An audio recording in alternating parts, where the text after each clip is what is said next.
Magandang araw po sa inyong lahat. Ako si JDB, ang inyong abang lingkod. Pag-usapan po natin ngayon itong Kongreso, kanya-kanyang Marcos ang pinapanigan nga ba? Yan. And then PBBM, mas dilaw pa daw kay Pinoy o kay Pinoy. Yun. Alam niyo, ang nagsabi naman po niyan ay si Salceda ang nagsabi niyan. Okay, bakit niya po yan nasabi? Okay, so maya-maya. Ngayon, ito kasi yung kapansin-pansin dito. Ito nga Kongreso, di ba? Sabi nila, they will follow the lead of PBBM. Ito naman pong Senado, na nung una, okay na naman sila rin sa pagpapaabyenda ng saligang batas. Di ba? Bagamat nilaglag nila yung panukala ni Robin Padilla, pero hindi yung ganitong para silang mga nababaliw na pagharangin ang pag-amyenda, yung pagsusulong ng pag-amyenda ng saligang batas. Pero ngayon, naku po, pati pagiging OA, talagang ginagawa na ho nila. So, ang tanong ko rito, hati nga ba talaga ang Kongreso natin? Well, I would say yes. No? Kanya-kanyang Marcos ang kanilang pinapanigan. Kung ano yung kapraningan ni Amy Marcos, yun rin naman ang itinataguyod nitong Senado. No, sa pangunguna nito ni Senate President, di ba? Zubiri. Alam naman na natin gaano kalaki ang biyaya na nakukuha nila sa pagiging senador. At dahil sa kanilang kapraningan na baka pag nagkaroon ng pagbabago ng ating pagkaamyenda sa kalagitnaan ng proseso, bigla hong maisulong at lumusot na mauwi tayo sa unicameral. So, mabura ang Senado. Yun ang kanilang kinakatakutan. Di ba? And then dito naman po sa Kongreso natin, sa House of Representatives, sila, as always po, magmula pa nung panahon ni Ramos hanggang nung panahon nito ni dating Pangulong Duterte, ang pagsusulong ng charter change, nauuwi lamang po, pagdating sa Senado, naku po, wala na. Kasi nga kapag kaayaw nila, wala hong mangyayari. Samantalang kung titignan po natin, ang Kongreso ang pinakamaraming nagagawa, pinakamasipag when it comes to legislation. Hindi naman po dahil sa marami sila. Actually, yung pagiging marami nila, ito nga po ay nagsisilbi pang pabigat kung tutuusin sa kanila. Yung pagiging 300 ng mga kongresista. Pabigat pa yan. Isipin mo, daming magngangaw-ngawan doon.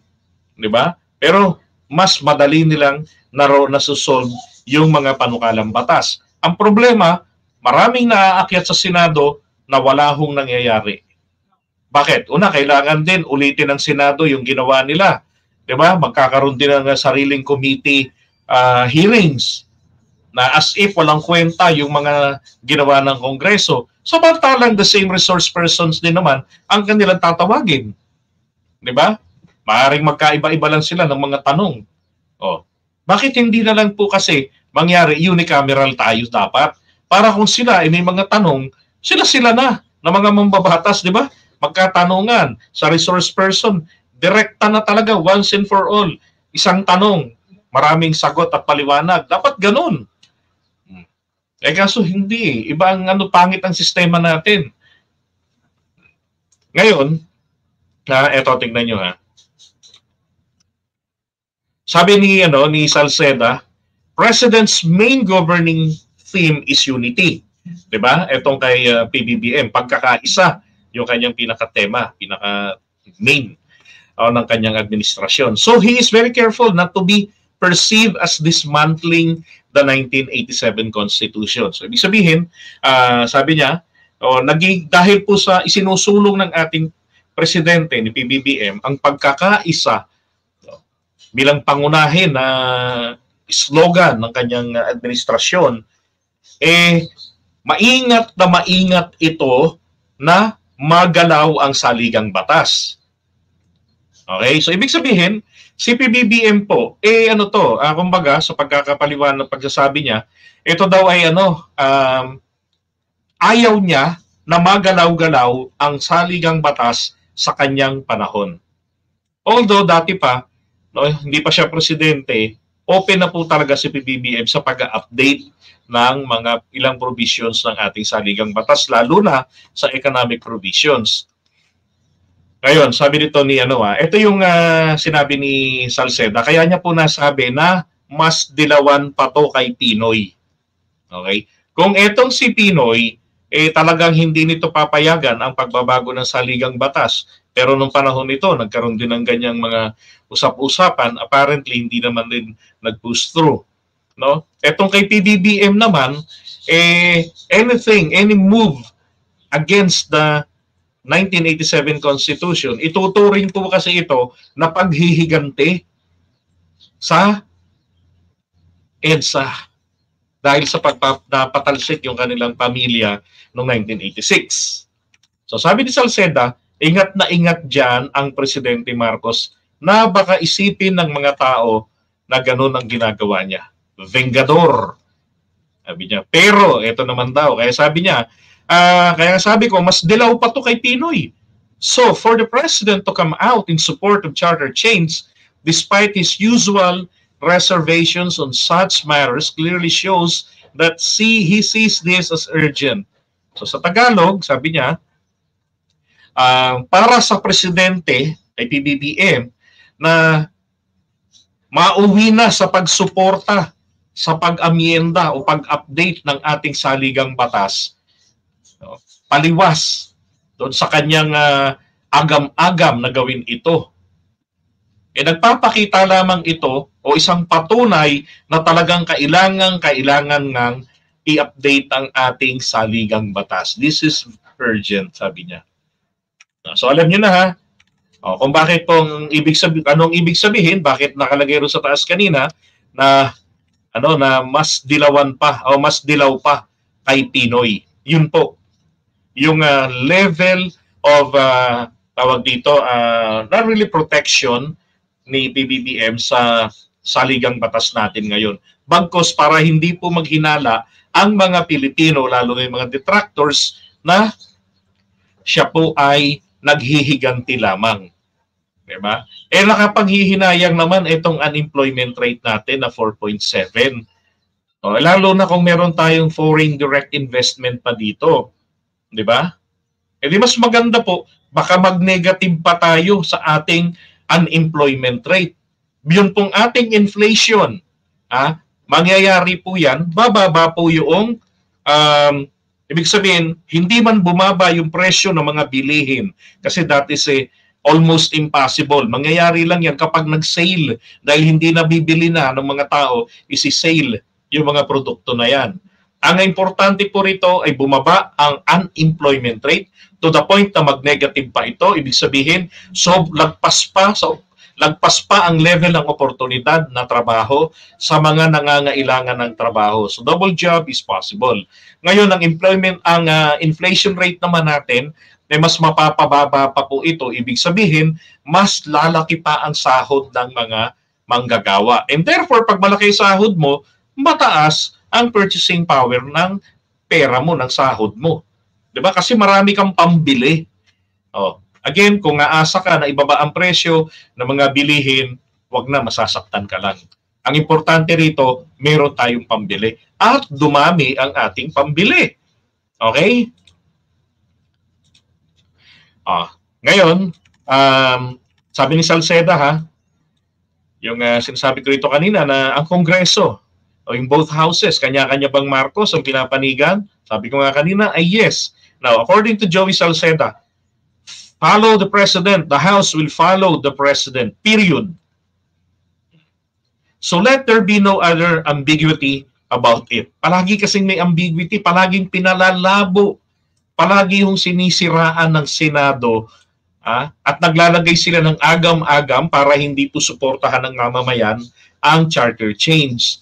Kung ito nakakapeste sa atin dito sa Pilipinas, pagkampanyahan, nauulol tayo na ipanalo yung politiko. Tama?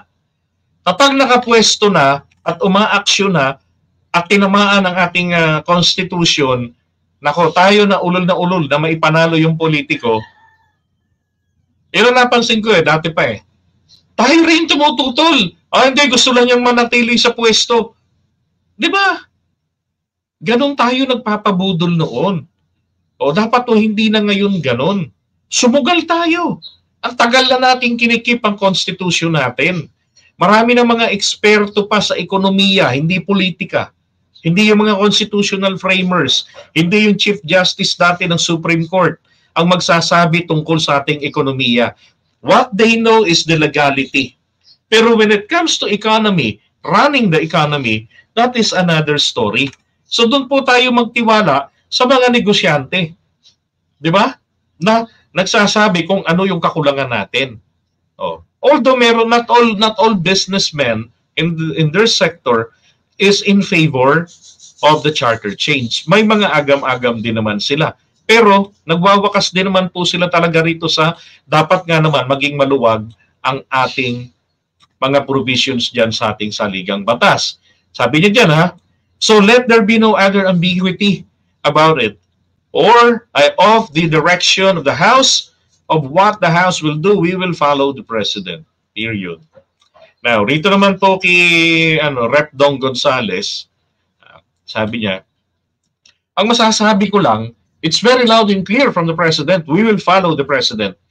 The Speaker at kami pong lahat na miyembro dito sa House will follow the President. Diba? Ngayon, ang Senado, kung ano ang ngaw-ngaw ni Amy Marcos, yun lang din po yung ngaw-ngaw nila. Yung kanilang natatakot na na mawawala na po kami ng trabaho at tatanggalin po kami, di ba?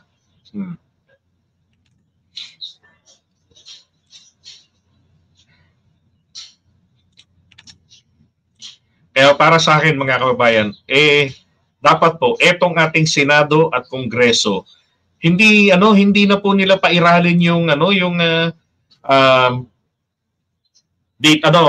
pansariling interes. Okay? Dapat ang Kongreso at Senado magkaisa sila. Hindi naman po kasi hinahangad rito. Total magkakaroon pa naman ng halalan pa, magkakaroon pa tayo ng plebisito. Ano ba ang mga pagbabago sa saligang batas ng gusto nating gawin?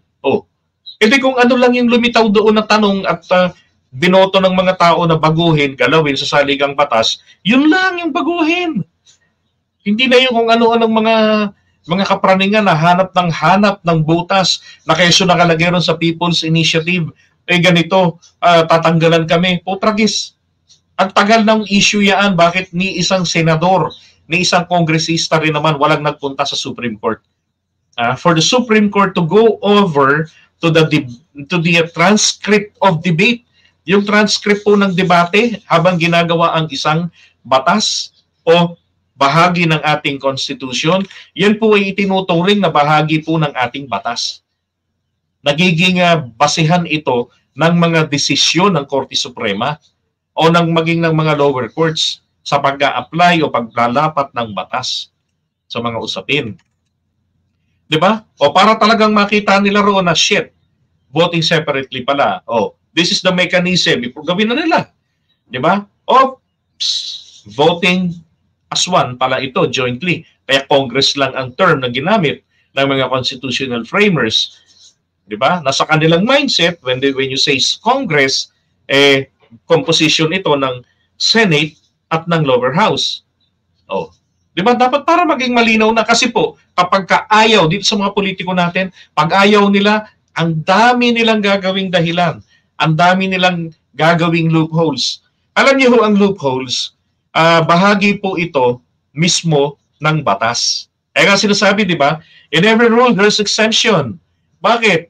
Nung ginawa kasi yung batas, sinadya po talagang lagyan ng butas. Let me give you an example. Isang halimbawa nito, yung batas tungkol po sa pangangaliwa. Okay? Na ang babae at lalaki. Tignan nyo kung sino lugi rito. Kapag ka ang babae nakita po sa motel, lumabas, nako, pwede na po siyang mapanagot. Okay, sa pangangalo niya. Bakit? Paano kung doon nagtatrabaho? Bahala ka sa buhay mo, patunayan mo na lang. Pero kung ang lalaki po, pumasok doon at lumabas, kahit sino pa kasama, kahit ilan, hindi ho pwedeng mapanagot. Okay?